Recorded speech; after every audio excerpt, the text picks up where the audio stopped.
Hey sis. How y'all doing? What's up, gods and goddesses? Yes. Probably more goddesses than anything. More than anything. But the gods, There's we love some you too. gods here. Some Yeah. gods, yes. We love a god. We do. So first off, I am Jamila. I'm Jamila, aka Big Sis. And I'm Kamila, aka Little Sis. And we are the sisters. If you're watching on YouTube for the first time, please like, share, and subscribe. If you're listening on Spotify, please share, like, subscribe as well. And follow us on all podcast platforms, or follow us on all platforms, social media platforms. At Hey Sisters with the U. That's on Facebook, that's on Instagram, that's on any podcast streaming platform. But we also have a shop, Hey Sisters. Yes, we launched our 18 karat gold bamboos and chains. Yes. And nothing goes better with melanin than gold. The normalized black divinity. Right now, I'm wearing the divine duo with the divine neck chain and the divine earrings. Okay, baby. Bamboos. Yes, baby. Switch up. Okay, I didn't get that. Okay, I'm wearing the Queen's Queendom. Yes. Because every queen has her queendom. Yes. You know, this chain says Queendom in italic font, and then we have our italic font queen earring. This just looks so good. It does. Just looks come on. Dripped We're gold, divine sauces. Like, come on. I mean, where you go? Baby, you come out in these, they gonna see you. You gonna get some compliments. I promise you. You gonna get. I like it. And when you buy our stuff and get that free shipping, we're gonna repost your picture. Yes, because we love our customers. We appreciate our customers. Customer appreciation. So please make sure you shop. Tell a friend. Tell a sister. Tell a tribe. Tell a whole tribe. All right, so what's this one about, sis? So we're still in the month of April, and we are, for the theme of April, we are talking about normalizing Black divinity. And basically, we're honing into our God body energy. You understand? Some people have figured it out. Arm, leg, arm, head. Our what? Arm, leg, arm, head. Oh, got it. Yeah, the race in Islam. I was like, what? Didn't even. Yeah, so we just really want to highlight the divinity of our life experience. You understand? This is a very spiritual journey. Yes. And we want to kind of talk about this show I just finished watching called American Gods. I'm pretty sure y'all.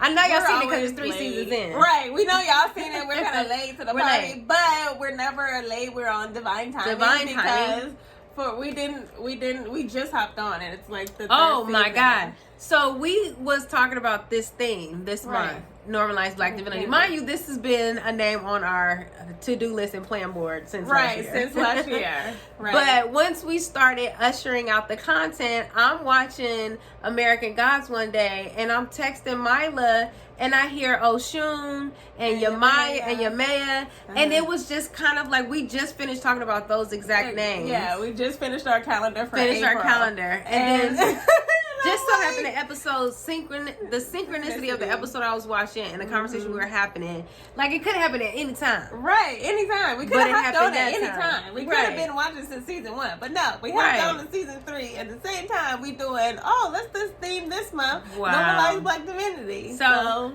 long story short, look at God. Won't he do it? Won't he, she do it?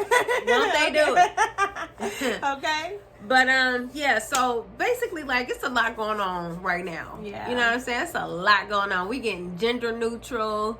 You know what I'm saying? The he, she pronouns is being taken out. Mm-hmm. We have Stop Asian Hate.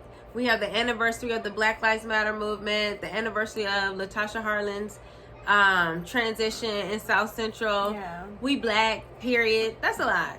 Yeah. You understand? And what we wanted to talk about as far as normalizing Black divinity is like normalizing that safe space where we look into our ancestry and our traditions for healing, finding out what those traditions are, and not allowing the narrative to be demonized. Right. Do what resonates, but really getting comfortable. Like I said in the last podcast, like really getting comfortable with it. Right. Getting comfortable in the divinity within. Yes. Really getting comfortable with practicing your relationship, like being intentional with your relationship with God, but also understanding like it's not necessarily always an easy road. Sometimes it is war. You understand? Sometimes it is rough, but the fight in this realm is for our attention. Right. You know, like, what do you worship? Who do you worship? What do you sacrifice just to watch TV? You know, or to be on social media. Yeah. Right. To flip through, you know, surfing the web. Whatever it is. So, kind of tying it into American Gods. Like, I don't know if you watched it. If you had, don't look. Well, you can watch. Spoiler alert if you Spoiler alert. Right. Spoiler alert. Yeah, sorry. But this is going to be a huge spoiler. But it was just really interesting and just mind-blowing. Just the season and how they're talking about the old gods versus the new gods. Right. And how the old gods are, you know, currently in the context of the show, the old gods, which was Odin, which was a Greek god. Yeah, they're like all Greek gods, like Thor or not all of them. Not all of them. them. They had your man and Oshun and well, that was okay. So like. No, you didn't watch it. I didn't watch. I mean, well, when he was trying to go to war, right? Odin was trying to go to war, and when he had all of them up there, like he had this, there was a realm of divinity where he called in all of his gods, and they're basically going against the war.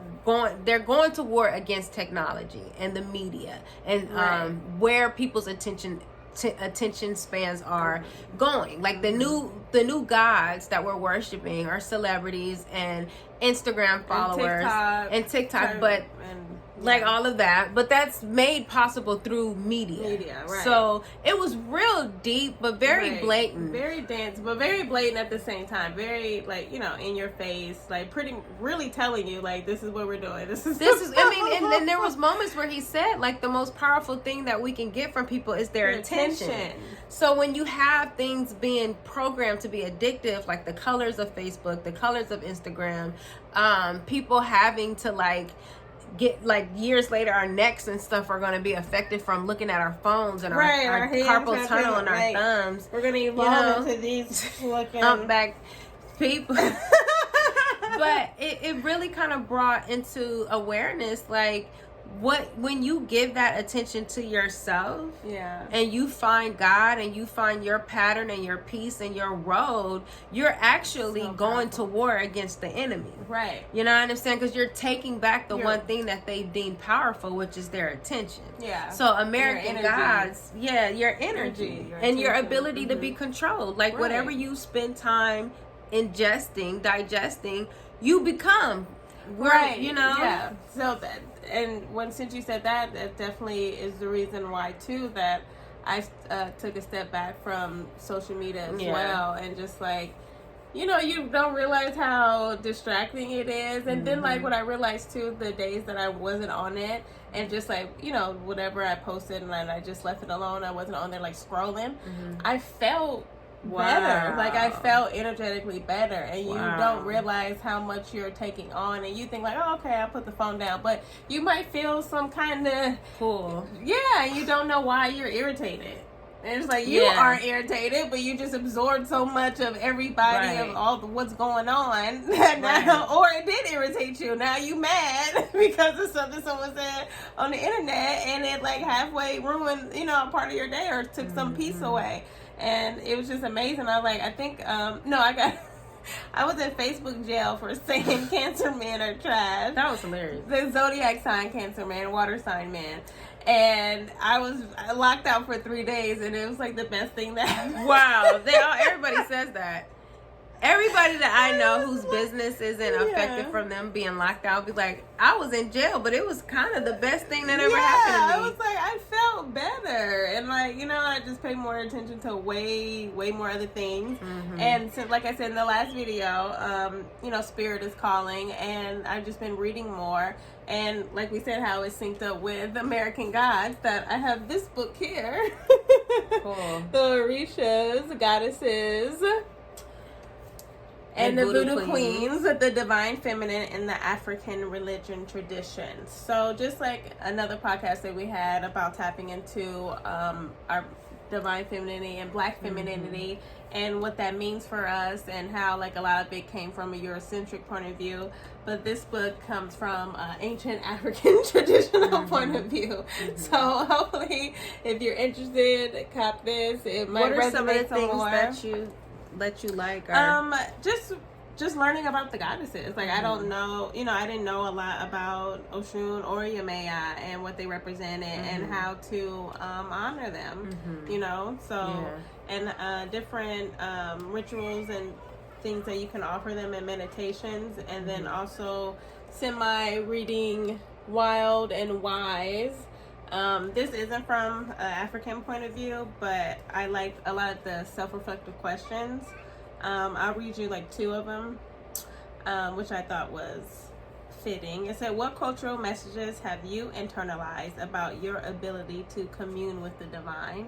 Because like, a lot of religion from our point of view is external, and God is external. He's in the sky. It's in the sky. It's and away from you. Go through the totally. Holy Trinity. You gotta go through Jesus to get to God. You gotta go But Jesus is God.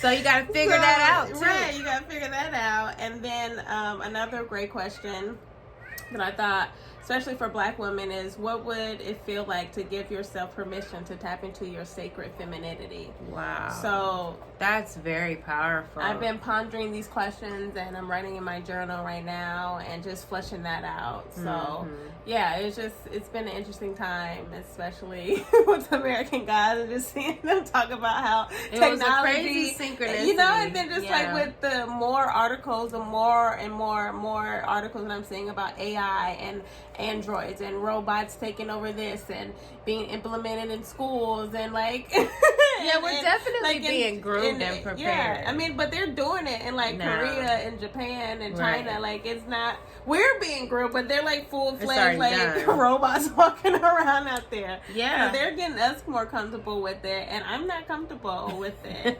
Like, Alexa is already like, they break it up into, they splice it up. They already have full-blown Alexa who thinks she got feelings and stuff. Right, and what was that movie? Were we watching another movie about a robot having feelings, or... I forget what it was, but the robot no, it was I Am Mother. I Am Mother. Remember with the robot, allegedly there was a virus, and she like couldn't like choose an embryo, and then like she put it in this... It was with... I Am Mother? Yeah. Sorry. With the Jennifer Garner. And then she was a robot, and she saved that one girl who was on this base. But like they can they can grow humans in 9 days instead of 9 months, and it was like this robot, and she like they decimated the whole world because the robots were supposed to watching it with you. Wow. Sorry. I could have been asleep. You weren't at all. We were actively watching it together. I don't know. I've been through a lot of these last few days. That's true. It's like going on. But anyways, it was talking about pretty much how robots are always taking over the world, and how they're trying to save humanity from ourselves. But somebody programmed them to do that anyway. So just like more commercials that I'm seeing about robots, more movies about us getting comfortable with robots. It's just like social media and the demigods of social media, and it's like, I need a break. I need a great break from all these opinions, from everyone's energy, and because I'm energetically sensitive, so I was just like, those 3 days was amazing. So now I'm intentionally like pulling away. Yeah. So I'm reading more and diving in more. So I should. That's important, because when you tune into yourselves, you become comfortable with your godlike powers and with your divinity. You trust yourself more. You trust what you're feeling and what you're being told when you're in certain situations or environments or people. So it's really important. You can trust your gut and your path. Like a lot of stuff that we're going through, or like a lot of things that I feel, I inherently know that I can't share with other people because it's really a conversation between me and spirit. Right. But if I sacrifice that time by worshiping something else, whether it's other people's opinion or worshiping the society's definition of beauty, I wouldn't have been able to find comfort in being who I am at this point as Jamila. You know what I'm saying? I wouldn't be so fearless and going after my dreams and unapologetic because I know like I know my relationship with God is based off of me stealing back my time and my power and no longer worshiping false concepts. Right. You know what I'm saying? No longer worshiping things that turn me into an enemy against myself. You know, so when I do change and I do evolve and I go through certain things, I allow it to happen because that's the relationship that I have with the evolution of myself. Right. And ultimately, I think what we're trying to convey is there's a war for our attention. Right. And if you allow your attention to fleetingly go into anything outside of yourself, you will be good-hearted in your attempt to do the right thing, but it could be the worst decision for yourself, for your spirit. And right now we're being pulled more than ever because I think the intensity of the pull gets more and more dramatic as we get older, just by default. You know what I'm saying? But like with COVID and, you know, whether you get the vaccine, whether you're not going to get the vaccine, like all of those things you have to like really get into a space where you can read the truth despite the consistent and popular narrative. Right. You know what I'm saying? Because then stuff just starts looking like a joke. And even when you're dealing with people, I've gone through a certain situation where in order for me to honor myself, I've had to stop interacting with some of my closest friends. And it's no hard feelings, but like, I don't know why this is happening. I don't know the end zone, but I know I have to honor it. Right. And I know I have to honor it more than I want to go out and be around them just for the shits of it. Right. You know what I'm saying? But like what we're building and what we're doing, like I have a reason. This is where my attention goes to. I'm worshiping the energy of me becoming me and, you know, like building a business and not one that will fail in 5 years. Like we have really big dreams. We got dreams bigger than St. Louis. So like coming from I'm going through it perspective, what's giving me peace in the moments where I don't understand what's going on is because I feel like I've taken that time to honor God, my spirituality, and I worship that time. Right. You know what I understand? Like it got to the point now where like if I'm on social media too long, my spirit just starts getting agitated. Like it will start downloading stuff and I'm like, okay, I can't hear, you know, like and then I just gotta cut it out, lay down, meditate, hear what you're saying.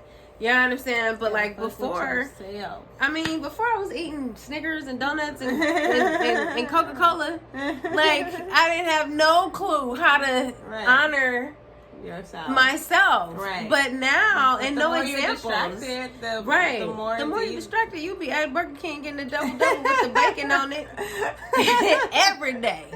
But yeah, so that's basically all that we want to convey. Like we definitely know that this is a grand time for healing. Anytime you talk about divinity, you're talking about God, you're talking about healing. And we just wanted to share some insight from our personal journey. And if y'all like these conversations about healing, let us know. So we can, because this is like a really big part of our life. So if you like it, we can continue. But if not, like we can cut back, you know what I understand? Because we want to be of service.